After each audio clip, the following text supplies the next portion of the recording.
Hello, my name is Mark Simpson, and I want to tell you about the time when we saved a guest's life. So, my role now as the founder of Boostly, I share tools, tactics, training, and I do podcasts, I do videos. But there's a side of me that not many people know about. And since the age of 4, I've grown up in the world of hospitality. I grew up on a 200-acre farm stay bed and breakfast. It was in the middle of nowhere in the North Yorkshire Moors. And in the 90s, my parent had the foresight and sort of the forevision, if you want to call it that, to transform their 200-acre farm into a bed and breakfast. At the time, the economy was going a little bit south and they didn't really know what they were going to do. But, you know, they took the brave steps of tearing down a barn and then putting in 4 bedrooms.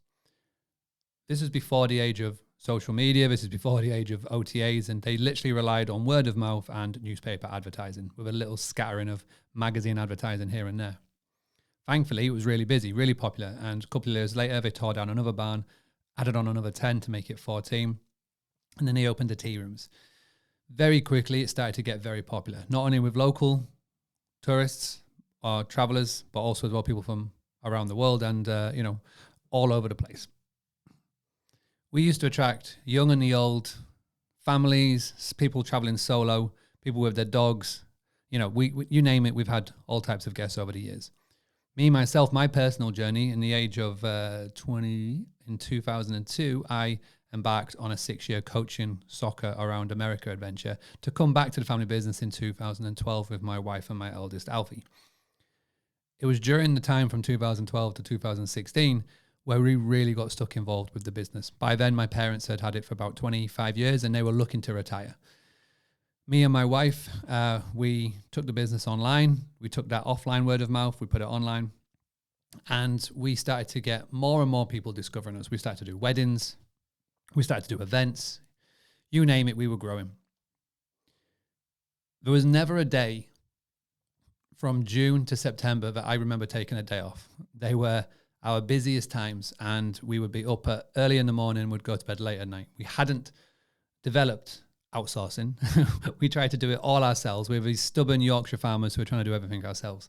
And this one memory really sticks out to me because it was a busy August day.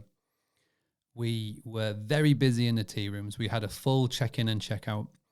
And there was a couple that were going to be arriving to stay with us. We didn't really hear from them beforehand, and we definitely didn't have a digital guidebook that we should have done, hint, hint, touch day. But what normally happens is that the guests will allow to be checking anytime after 3 o'clock up until 9 o'clock.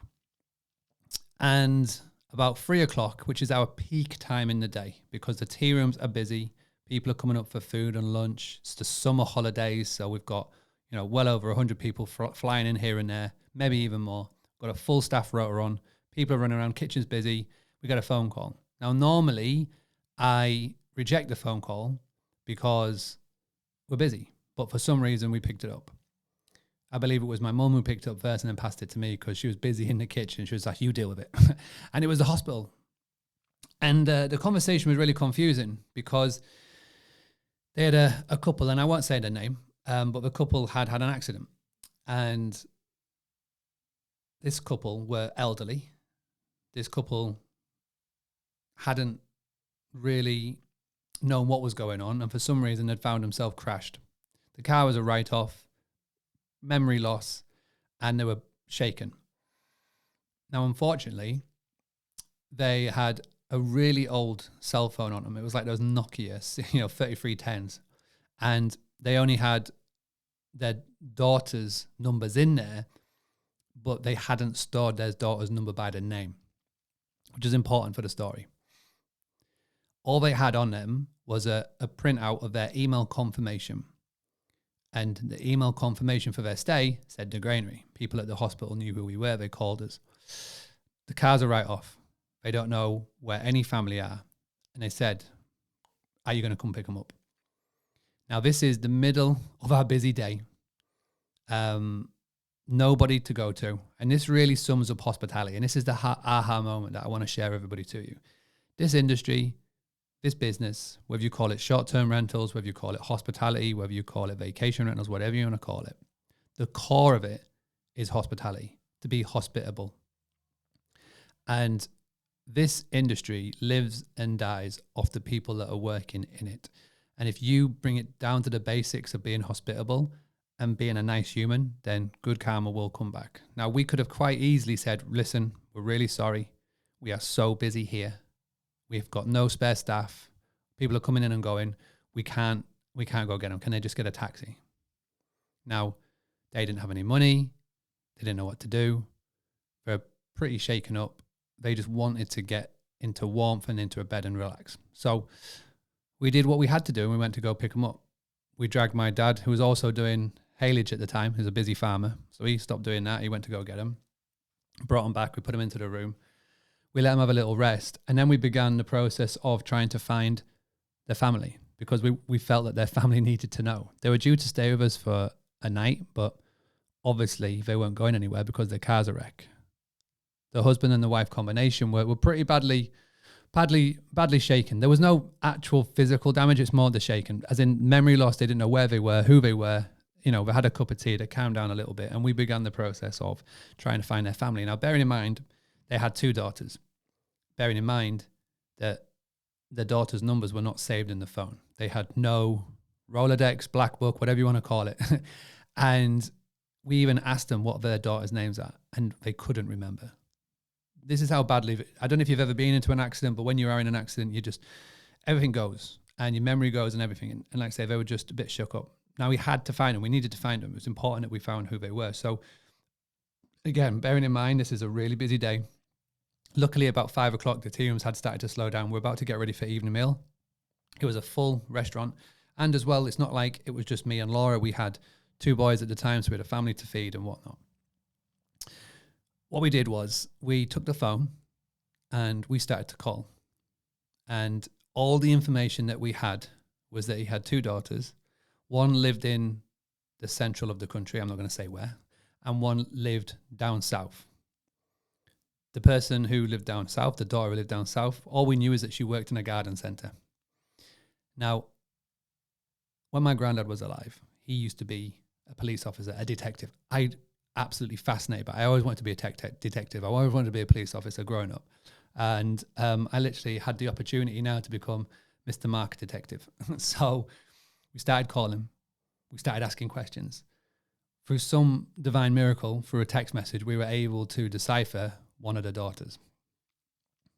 Now, you think when you call a family member and that family member finds out that their parents have had an accident, you'd think that whatever they were doing, they would drop what they're doing and they'd come and drive to Scarborough and come and see if they're okay. Unfortunately, that wasn't the case. The person that we spoke to was a bit blasé about it all. She tried to explain that her partner had got a very important job and he couldn't finish early because it's a very important job.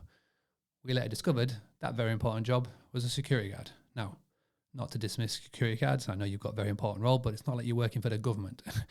So we were dumbfounded, to say the least. We hung up. We explained to the parents that they couldn't make it. They were very upset, as you would be. So we set out to try and find the other daughter. And again, the only information that we're going off is that they work in a garden centre somewhere down south. He described that where they lived, there was a bridge, there was a coastline. And so we sort of came up to the conclusion it must be somewhere, down near Dover, etc. So what did we start to do? We started on Google Images. We Googled coastal towns with a big bridge going over the top with a town and a garden centre. And lo and behold, one of the third searches that we did, were able to find something that looked like it. There was 3 garden centres in that town, and we called all 3 of them. It feels like an episode or a story, Goldilocks and the 3 Bears.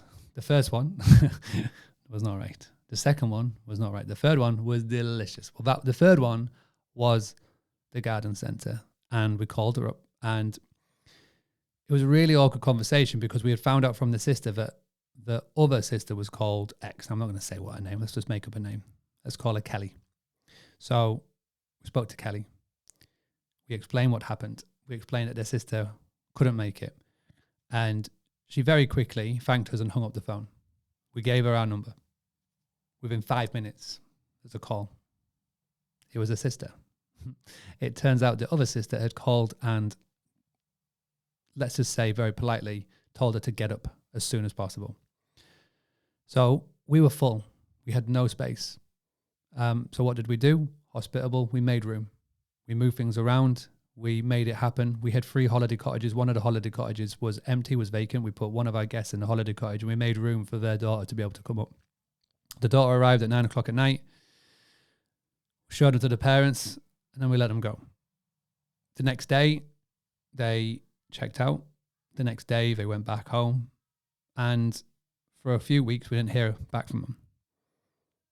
A few weeks later, we got a letter, a lovely letter from the partner saying how much they appreciated our help, went out of our way, and they said that they promised to come back next year, which they did. The whole family did, which was great. That to me sums up hospitality to a T. You go above and beyond to make sure that your guests are okay, and good things will come back. I say there's so many stories I could have given. That is one of the main stories, and that's one of the stories that I put in the Hospitable Host book. If you've not checked it out, Google Hospitable Hosts, and you will see the best-selling book, part of 40 other hosts and stories from around the world. Definitely recommended. Thank you very much for letting me share my aha moment, a slightly different from what you normally hear from me at Boostly. If you don't know what Boostly is, go check out boostly.co.uk. But that's my aha moment. Thank you so much, Touch Day, and thank you for being awesome. I shall speak to you all very soon.